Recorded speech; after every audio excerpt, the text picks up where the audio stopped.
बहुत से सीकर्स ने प्रश्न पूछा है कि रिलेशनशिप में यदि डिस्टरबेंस, दुख और डिसऑर्डर्स स्थायी रूप से आ गए हों तो फिर क्या करना चाहिए। देखिए, रिलेशनशिप से तो कोई बच नहीं सकता, क्योंकि रिलेशनशिप तो हमारे सर्वाइवल के लिए ज़रूरी है। तो रिलेशनशिप्स को हम स्केप नहीं कर सकते।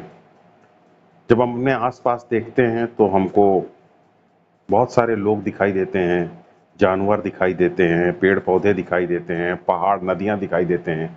एक तरीके से अगर देखा जाए तो हम इन सब से जुड़े हुए हैं और हम इन सब से रिलेटेड हैं, सबसे हमारी एक रिलेशनशिप है। लेकिन ये रिलेशनशिप्स हमें पीड़ा नहीं देती हैं।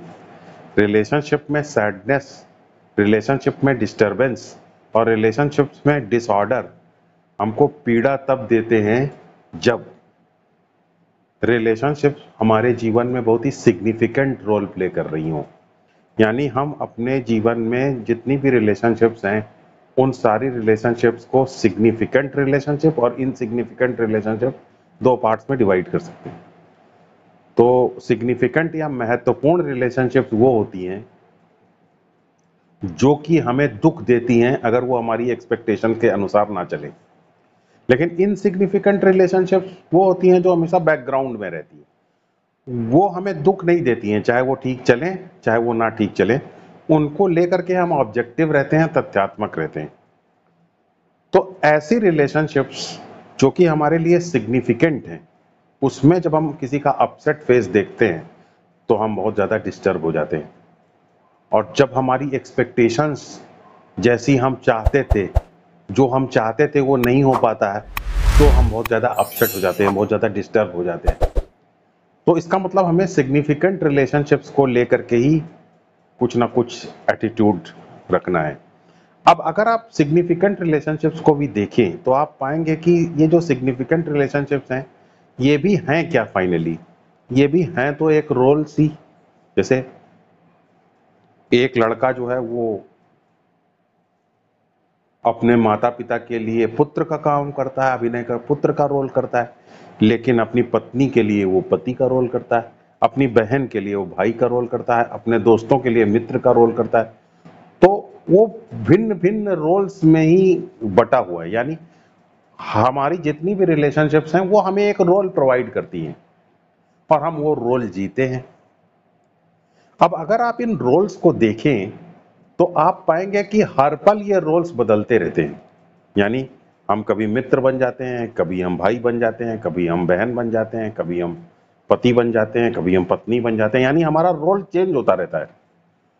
और चूंकि ये रोल चेंज होता रहता है, इसलिए एक महत्वपूर्ण बात का पता चलता है हमें, और वो ये है कि हम ये रोल्स नहीं हैं, हम इन रोल्स से अलग हैं।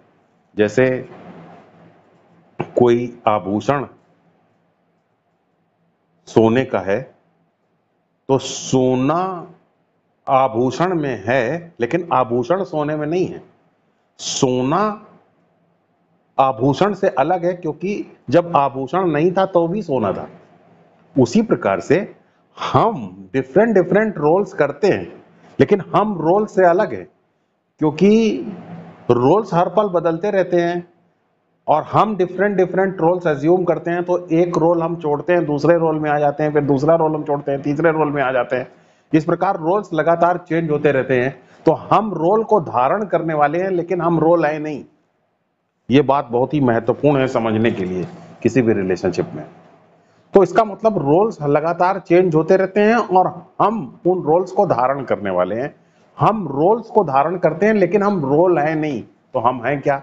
हम हैं बेसिक कॉन्शियसनेस, या हम हैं बेसिक सेल्फ। हमारा बेसिक सेल्फ या बेसिक स्वयं वो रोल्स धारण करता है और वो रोल्स लगातार बदलते रहते हैं। अब दिक्कत ये होती है कि हम ये कभी समझ नहीं पाते हैं कि हम रोल्स को धारण करने वाले हैं, लेकिन हम रोल से अलग हैं।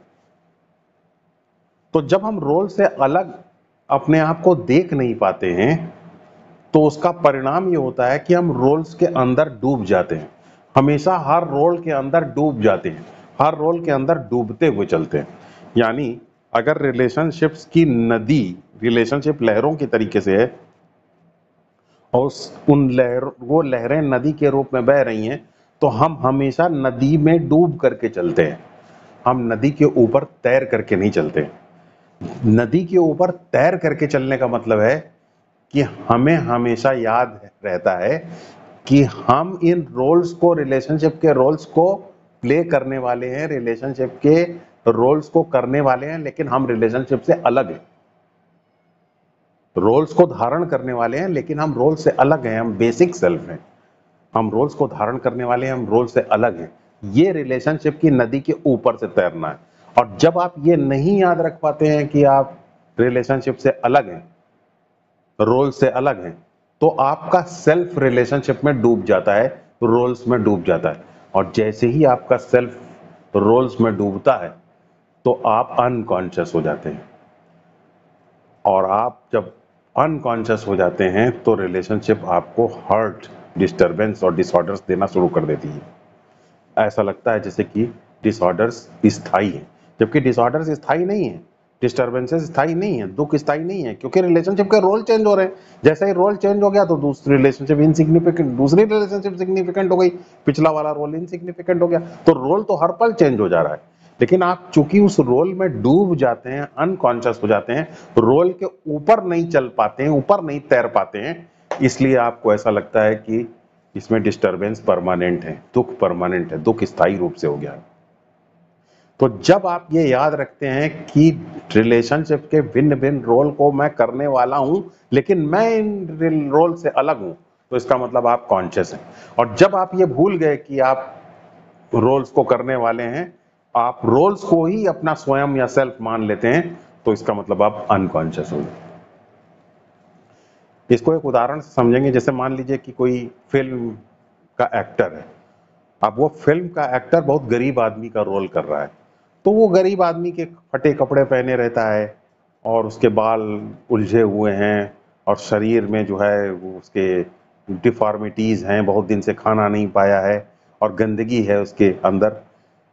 ये सारी वो गरीब का रोल कर रहा है, लेकिन गरीब का रोल करते वक्त वो क्या रोल के अंदर डूब जाता है कि उसको हमेशा इस बात का ख्याल बना रहता है कि वो रोल को करने वाला एक एक्टर है। तो जब वो उसको ये ख्याल बना रहता है कि वो रोल नहीं है, वो रोल को करने वाला एक एक्टर है, तो फिर रोल की गरीबी होने के बावजूद भी गरीबी उसको प्रभावित नहीं करती। हालांकि वो रोल गरीबी का कर रहा है और गरीब है, लेकिन गरीबी उसे प्रभावित नहीं करती है, क्योंकि वो जानता है कि वो रोल तो कर रहा है लेकिन वो रोल से अलग है। वो एक एक्टर है जो रोल को कर रहा है, रोल वो नहीं है। ये जब हम याद रखते हैं तो इसका मतलब रोल से हमने एक डिस्टेंस बना लिया। ऐसा नहीं है कि ये शारीरिक डिस्टेंस की बात नहीं हो रही है, फिजिकल डिस्टेंस की बात नहीं हो रही है, ये एक मानसिक दूरी या कॉग्निटिव डिस्टेंस की बात हो रही है। एक साइकोलॉजिकल डिस्टेंस हमने क्रिएट कर लिया। ये साइकोलॉजिकल डिस्टेंस हम क्रिएट करते हैं, इसके लिए डिस्टेंस होना जरूरी नहीं है, बिना डिस्टेंस हुए भी हम ये साइकोलॉजिकल डिस्टेंस क्रिएट कर सकते हैं। तो ये साइकोलॉजिकल डिस्टेंस हम कैसे क्रिएट करेंगे? जैसे ही हमें ये याद आ जाएगा कि हम गरीबी का एक्टिंग कर रहे हैं लेकिन हम गरीब नहीं हैं, जैसे ही हम तो एक्टर हैं, हम बेसिक कॉन्शियसनेस है, हम बेसिक सेल्फ हैं, हम तो ये एक्टिंग कर रहे हैं, ये रोल प्ले कर रहे हैं, लेकिन हम ये रोल नहीं है, अभी थोड़ी देर में ये रोल चेंज हो जाएगा। ऐसा जब हम मानते हैं अपने बेसिक सेल्फ को, तो इसका मतलब जब हम रोल प्ले करते हैं तो उस रोल से हमारी एक कॉग्निटिव डिस्टेंस बनी रहती है, एक हमारी साइकोलॉजिकल डिस्टेंस उस रोल से बनी रहती है। तो क्या आप अपने रोल्स के अंदर 100% अपने सेल्फ को डुबो देते हैं कि आप कुछ कॉग्निटिव डिस्टेंस बना करके चलते हैं रोल से? अगर आप जो रोल्स प्ले करते हैं उन रोल से एक कॉग्निटिव डिस्टेंस बना करके, एक साइकोलॉजिकल डिस्टेंस बना करके, एक मानसिक दूरी बना करके चलते हैं, यानी आप ये याद करके चलते हैं कि आप बेसिक सेल्फ हैं, आप रोल नहीं हैं। रोल्स आते जाते रहते हैं, लेकिन आप एक बेसिक प्योर कॉन्शियसनेस हैं, आप रोल्स नहीं हैं। जैसे ही आप ये मान करके चलते हैं तो इसका मतलब रोल करते हुए भी आपने रोल से के अंदर एक कॉग्निटिव डिस्टेंस बना ली, एक सेपरेशन बना लिया, एक साइकोलॉजिकल डिस्टेंस बना लिया, एक मानसिक दूरी बना ली। अब अगर ऐसी मानसिक दूरी के साथ आप जीते हैं तो आपके लिए कुछ हद तक संभव हो पाएगा रिलेशनशिप के अंदर के डिसऑर्डर्स, रिलेशनशिप के अंदर के डिस्टरबेंसेस और इनको मैनेज कर पाना। और उसके बाद अगर आप कोई प्रयास करते हैं तो फिर उस प्रयास को किया जा सकता है, वो फ्रूटफुल होगा। लेकिन पहले आपको ये डिस्टेंस बना करके चलना पड़ेगा। ये कॉग्निटिव डिस्टेंस एक प्राइमरी कंडीशन है रिलेशनशिप से अपने आप को बचा करके चलने की। तो रिलेशनशिप में अपने सेल्फ को 100% नहीं डुबाना है, थोड़ा सा अपने सेल्फ को बाहर निकाल लेना है, ये जानते हुए कि आप बेसिक सेल्फ हैं, आप ये रोल नहीं है। इस प्रकार एक कॉग्निटिव डिस्टेंस या एक साइकोलॉजिकल डिस्टेंस या एक मानसिक दूरी आपको रिलेशनशिप में बना करके चलना है। देखिए, बाहर आप रिलेशनशिप में क्या करते हैं ये महत्वपूर्ण नहीं है। बाहर एक्सटर्नली आप रिलेशनशिप को कैसे डील करते हैं, उस दूसरे व्यक्ति से कैसे अपनी रक्षा करते हैं, आप उसको कैसे उसकी गलत हरकत पर उसको गालियां देते हैं कि लड़ते झगड़ते हैं, वो सब एक अलग चीज है। लेकिन ये अंदर आप एक साइकोलॉजिकल डिस्टेंस अपने रोल से रखते हैं कि नहीं, एक कॉग्निटिव डिस्टेंस रखते हैं कि नहीं, कि मैं इस तामझाम से अलग हूँ, मैं इस रोल से अलग, मैं बेसिक कॉन्शियसनेस हूँ। जैसे ही आप ये मान करके चलते हैं, ठीक उस एक्टर की तरीके से जो कि रोल करता तो है लेकिन वो जानता है कि मैं इस रोल से अलग हूँ और एक कॉग्निटिव डिस्टेंस मेंटेन करके चलता है।